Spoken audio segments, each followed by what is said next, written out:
मैं आपको सुनाने जा रहा हूं अपनी मंडली की सदस्य शबनम गुप्ता की लिखी कहानी देवकी नंदन। जो इच्छाएं अधूरी रह जाती हैं उनका क्या होता है? क्या वो दिल के किसी अंधेरे कोने में हमेशा के लिए गुम हो जाती हैं, या कभी कभी उस अंधेरे से झांक कर फिर से मन मचला जाती हैं? जो सपने पूरे न होने पर भी आंखों से जाने का नाम ही नहीं लेते, उनका क्या होता है? जो बातें दिमाग समझ लेता है उन्हें दिल क्यों मानने से इनकार कर देता है?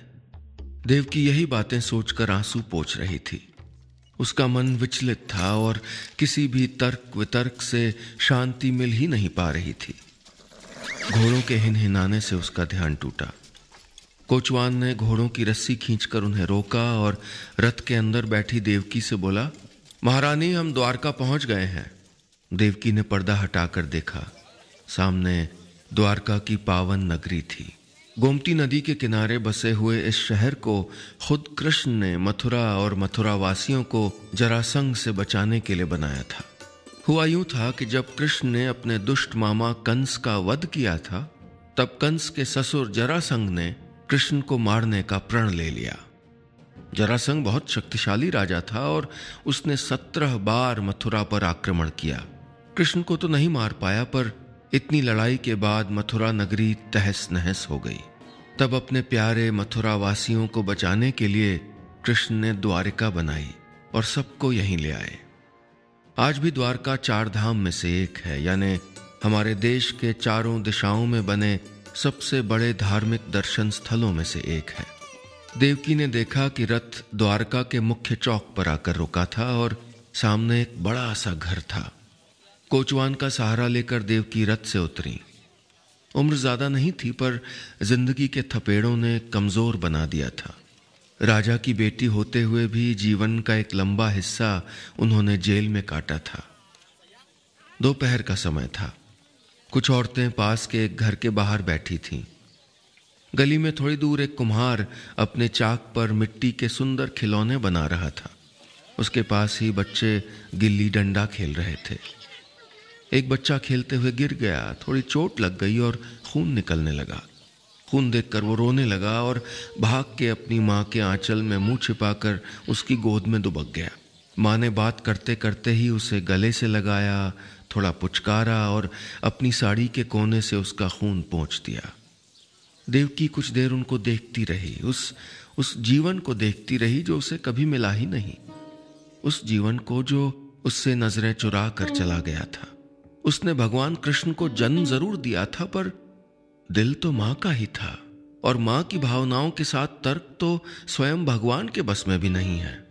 बहुत सोचने के बाद, कई बरसों के इंतजार के बाद, आज उसने फैसला कर लिया था कि उसके कुछ सवालों के जवाब सिर्फ यहीं मिल सकते थे, यशोदा के पास। आज वो अपने बेटे की मां के पास आई थी। आज जननी पालिनी से मिलने आई थी।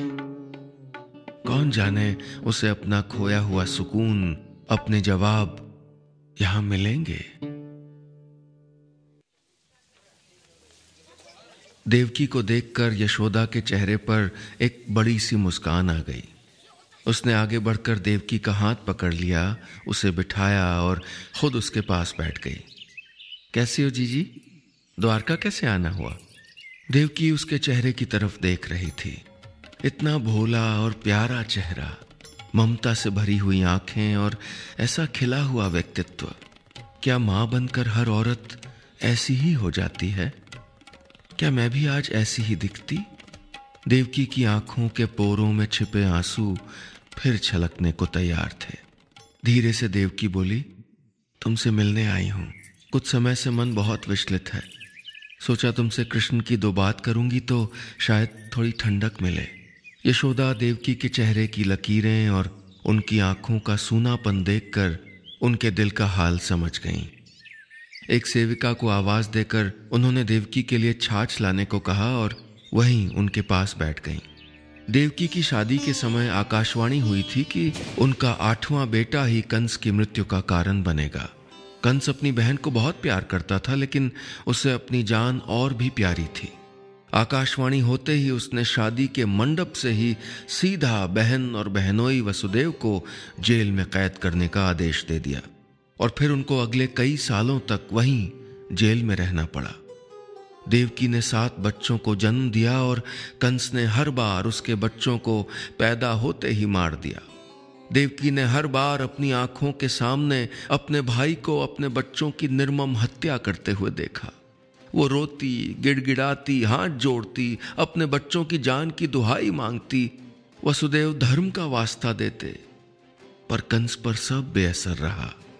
जब 8वीं बार देवकी मां बनने वाली थी तो वसुदेव ने तय किया कि वो उस बच्चे को पास के गोकुल गांव में अपने रिश्ते के भाई और गोकुल के मंडलाधीश नंद को देकर आएंगे। देववाणी पूरी करने और कंस के जुल्म से मुक्ति पाने के लिए इस बच्चे का बचना जरूरी था। वसुदेव कृष्ण को नंद की पत्नी यशोदा के पास छोड़कर उसकी नवजात बेटी को उठाकर ले आए, जो उसी रात को पैदा हुई थी। देव लीला ही थी जो किसी ने यह देखा नहीं। जब वसुदेव वापस जेल में पहुंचे तभी द्वारपाल की नींद खुली और उसे लगा कि देवकी की संतान का जन्म अभी हुआ है। देवकी ने अपने बच्चे की जान बचाने के लिए उसे अपने से दूर भेज दिया। पैदा होते ही अपने बच्चे को अपने से अलग कर दिया। उसका दिमाग कह रहा था कि यही ठीक है, पर क्या उसका दिल ये मान पाया? देवकी आज अपने दिल की शांति को तलाश करती हुई द्वारका आई हैं। कृष्ण तो यहां नहीं है। अब कृष्ण मथुरा और गोकुल का क्रीड़ा स्थल छोड़कर बड़े रंगमंच पर आ गए हैं। हस्तिनापुर की राज्यसभा में राजनीति और रणनीति का संचालन करते थे। पर देवकी कृष्ण से नहीं, यशोदा से मिलने आई हैं। यशोदा को देवकी की आंखों में उनकी वेदना दिख रही थी। देवकी बोली, मेरा मन बहुत अशांत है। अपने साथ हुए अन्याय को मैं क्षमा नहीं कर पा रही। आखिर मेरे साथ ऐसा क्यों हुआ? यशोदा चुप रही। देवकी बोली, यशोदा, मैं तो 8 बच्चों को जन्म देकर भी मां नहीं बन पाई, और फूट फूट कर रोने लगी। यशोदा ने उनको सांत्वना नहीं दी, उनके आंसू बहने दिए। थोड़ी देर बाद आंसू पोंछकर देवकी बोली, तूने कोई अपराध नहीं किया, पर मेरा दिल तुझको अपना अपराधी मानता है। तूने मेरे कृष्ण का बचपन देखा, उसकी लीलाएं देखी, मैं तो कुछ भी नहीं देख पाई, बस उसकी बातें सुनकर अपना मन बहलाती रही। यशोदा ने देवकी की तरफ देखा, कुछ कहने को हुई, फिर रुक गई। देवकी बोली, जन्म तो मैंने दिया था, हक तो मेरा था। जब वो बचपन में रोता था तो उसे दूध पिलाने का हक मेरा था। जब वो गिरता था और तेरे गले से आके लग जाता था तो उस प्यार पर भी मेरा हक था। जब गोकुल वाले आकर उलाहना देते कि कृष्ण ने उनका माखन चुराया तो उसको सजा देने का भी हक मेरा था, और सजा देकर बाद में उसे प्यार करने का भी मेरा हक था। चाहे वजह कुछ भी हो, पर विधाता ने मेरा हक तुझे क्यों दिया? यशोदा ने देवकी का हाथ अपने हाथ में ले लिया। कुछ कहा नहीं, कहने की जरूरत ही क्या थी।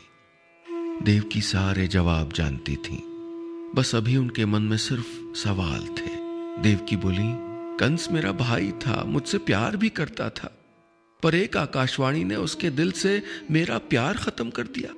भाई होते हुए भी मुझे भाई का सुख नहीं मिला। कितने साल मुझे कारावास में रखा।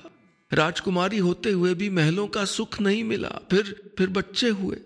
मेरा मन मानता ही नहीं था कि कंस उनको मार देगा।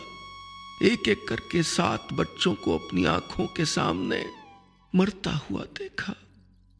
याद करके देवकी की आंखों से फिर आंसू बहने लगे। मन की वेदना आंखों के रास्ते निकल रही थी। मैंने ऐसा भाग्य तो नहीं चाहा था। हर रिश्ता होते हुए भी मैंने उस रिश्ते का सिर्फ दुख ही देखा। यशोदा उनकी तरफ देख के सोच रही थी, जैसा चाहो वैसा भाग्य किसे मिलता है। मैंने तो कभी नहीं चाहा था कि मैं सृष्टिकर्ता की मां बनूं, पर उसकी लीला हम कैसे समझ सकते हैं। यशोदा देवकी की बातें सुन रही थी पर बोली कुछ नहीं। देवकी बोली, आज भी मुझे सबसे बड़ा दुख इस बात का है कि मैंने अपने ही बेटे का बचपन नहीं देखा। वो तो हर माँ का अधिकार होता है।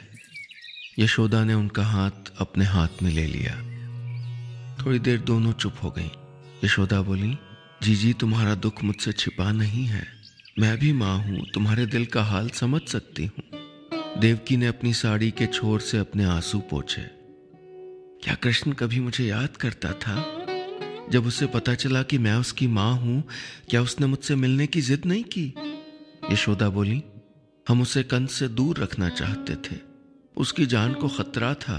हर तरीके से कोशिश करते कि कंस को उसके बारे में पता ना चले। मुझे तो उसे अपनी आंखों से दूर होने पर ही डर लगता था, पर वो मानता ही नहीं था। कृष्ण की बातें याद आते ही यशोदा के चेहरे पर एक मुलायम सी धूप खिल गई। देवकी ने उनके चेहरे को देखा और उनके मन में एक हल्का सा शूल फिर चुप गया।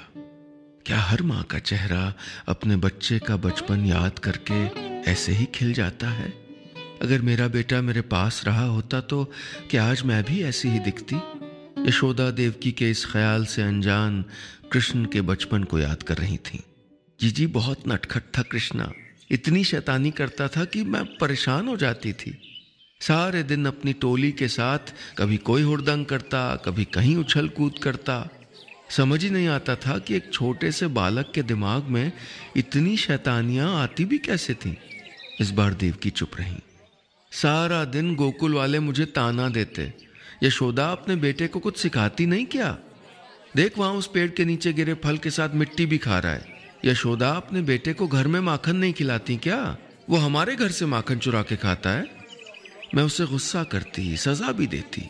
तब सारा गोकुल इकट्ठा हो जाता कि हमने इसलिए शिकायत थोड़ी लगाई थी कि तू उसको डांटे या सजा दे। हमारे कृष्ण को सजा देने की कोई जरूरत नहीं है। और मैं सोचती कि वो मेरा बेटा है, उसे डांटने और सजा देने का हक तो मुझको है। ये इस बात को समझते क्यों नहीं? यशोदा उन दिनों को याद कर रही थीं और देवकी उनकी आंखों में उन दिनों को जी रही थीं। पर क्या इन यादों से देवकी की कमी पूरी हो पाएगी? क्या यादों को जीना ही किसी मां के लिए पर्याप्त होता है? पास के मंदिर से घंटियों की आवाज आने लगी। शाम की आरती का समय हो गया था। दासी ने आकर कक्ष की एक खिड़की खोली। बाहर सूरज गोमती की गोद में समाने को तैयार था, जैसे कोई छोटा बच्चा पूरे दिन के खेल कूद के बाद थक कर अपनी माँ की गोद में आराम करना चाहता है। यशोदा सूरज को देखती रही। थोड़ी देर चुप रहकर बोली, जब वो बहुत छोटा था तो रोज हमारे घर में इस बात की लड़ाई होती थी कि आज उसको कौन नहलाएगा, कौन श्रृंगार करेगा। दासियां आपस में एक दूसरे से कहती कि तूने पिछली बार किया था और हल्दिया रंग की पोशाक पहनाई थी, आज मैं कृष्ण को हरे वस्त्र पहनाऊंगी। मुझे कभी तो हंसी आ जाती, कभी गुस्सा आ जाता। कृष्ण मेरा बेटा था, उसे सजाने संवारने का हक सिर्फ मेरा था। मैं सबको कक्ष के बाहर निकालकर दरवाजा बंद कर लेती, लोरी गाकर उसकी मालिश करती, उसे नहलाती, फिर अपनी पसंद की धोती पहनाती, उसकी कमर पर कमरबंद लगाती, गले में माला, नन्हे नन्हे पैरों में पायल पहनाती और माथे पर मुकुट पहनाकर उसमें एक मोरपंख सजा देती। उसकी बार बार बलाएं लेती। सच इतना प्यारा लगता था कि मेरी तो नजरें ही नहीं हटती थी। फिर बुरी नजर से बचाने के लिए काला टीका लगा देती। अब तक दासियां आकुल होकर दरवाजा खटखटाने लगती। यशोदा मैया, अब तो दरवाजा खोल दो, अब तो वो नहा के सज चुका होगा, हमें भी उसको देखना है। अब कृष्ण को देखे बिना रहा नहीं जा रहा। और दरवाजा खुलते ही सब ऐसे उसे देखती, प्यार करती कि मुझे फिर गुस्सा आ जाता। उसे प्यार करने का, उसे निहारने का हक सिर्फ मेरा था, है ना? यशोदा ने देवकी से पूछा। देवकी चुप रही। यशोदा उनकी तरफ देखती रही, फिर बोली, जीजी, जब वो बड़ा हुआ तो उसे राधा से प्यार हो गया। मैं उसे राधा के साथ देखती तो मुझको बुरा लगता। ऐसा लगता कि जैसे जिस प्यार पर सिर्फ मेरा हक है वो अब बंट गया है। फिर एक दिन राधा मेरे पास रोती हुई आई कि मैया, सारी गोपियां उसके इर्द गिर्द डोलती रहती हैं, मुझे बिल्कुल अच्छा नहीं लगता। कृष्ण कभी उनके साथ रास रचाता है, कभी नहाते समय उनके वस्त्र उठा के ले जाता है। उसके इस प्यार पर तो सिर्फ मेरा हक है ना? देवकी यशोदा की बात सुन रही थी, पर उन्हें कुछ समझ आ गया था। यशोदा फिर मुस्कुराई। उनके इस सवाल में मुझे अपना जवाब मिल गया जीजी। कृष्ण कभी भी किसी एक का था ही नहीं, वो तो सबका है। उस पे सभी का हक है। मैं उसकी माँ जरूर थी, पर वो मुझ अकेले का नहीं था। क्या देवकी को उनके सवाल का जवाब मिला, या अभी भी कोई और सवाल है उनके मन में? मंदिर से आरती की आवाज आ रही थी। घंटियों के साथ द्वारका की हवा में बांसुरी की तान भी बजने लगी। शायद कृष्ण को पता चल गया था कि उनकी दोनों माताएं आज यहीं एक साथ हैं। यशोदा ने पास रखा हुआ छाछ का गिलास उठाकर देवकी को दिया। हमारे कृष्ण को छाछ बहुत पसंद है जीजी। आज भी जब छाछ और माखन देखती हूँ तो सोचती हूँ पता नहीं किसी ने मेरे कान्हा को आज खाने के साथ दिया होगा कि नहीं। उसके साथ इतने दास दासियां हैं, पत्नियां हैं, फिर भी। देवकी ने यशोदा की तरफ देखा। उनकी आंखों में माँ का दर्द देखा। माँ का दिल कब मानता है कि उसका बच्चा बड़ा हो गया है, फिर चाहे वो जगत का पालनहार ही क्यों न हो। देवकी के दिल में एक ठंडक आ गई। एक माँ के लिए इससे बढ़कर क्या खुशी हो सकती है कि उसके बच्चे को किसी ने इतने प्यार से पाला। उसके दिल का रोष, नाराजगी कुछ कम हो गई। यशोदा की आंखों में अब उन्हें अपनी ही परछाई दिखने लगी। उन्होंने यशोदा का हाथ पकड़ लिया। यशोदा अभी भी कृष्ण की यादों में खोई हुई थी। बोली, जीजी उस पर तो मुझे कभी जी भर के गुस्सा आया ही नहीं। जब डांटती तो छलिया अपनी बातों से मोह लेता, कुछ मीठा सा कह के मुझको एक पल में मना लेता। उसके जाने के बाद मैं सोचती रहती कि मैं तो इससे गुस्सा करने आई थी, पर इसने आज भी मुझे ठग लिया। अपनी बातों के जाल में फंसाकर सब भुला दिया। दोनों कुछ देर बातें करती रहीं। फिर देवकी बोली, अंधेरा होने को है, अब मुझे जाना चाहिए। घर के बाहर सीढ़ियों पर खड़े होकर दोनों ने आसमान को देखा। सूरज की लालिमा ने पूरे आसमान का रंग ही लाल कर दिया था। कुछ सोचकर हल्के से देवकी बोली, फिर भी यशोदा, अगर उसे हम दोनों में से एक को चुनना पड़े तो वो किसको चुनेगा? यशोदा मन में सोचने लगी। हाँ, किसे चुनेगा? मुझे?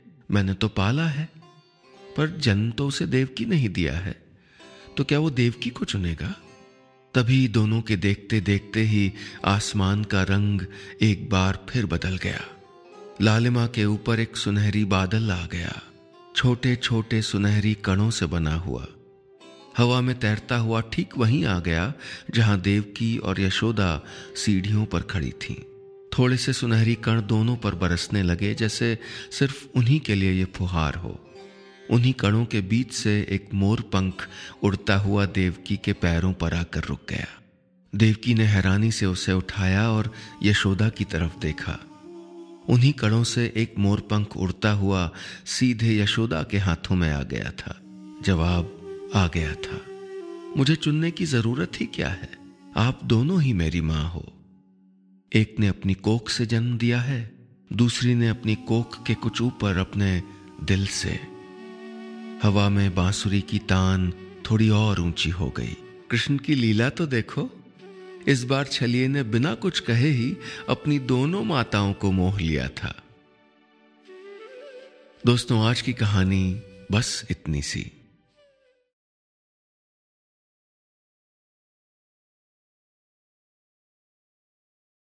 आप जब चाहेंगे, जितनी बार चाहेंगे, मैं यहीं मिलूंगा आपको, एक और नई कहानी सुनाने को तैयार। क्योंकि ये है time machine with Nilesh Mishra, सिर्फ सावन पर।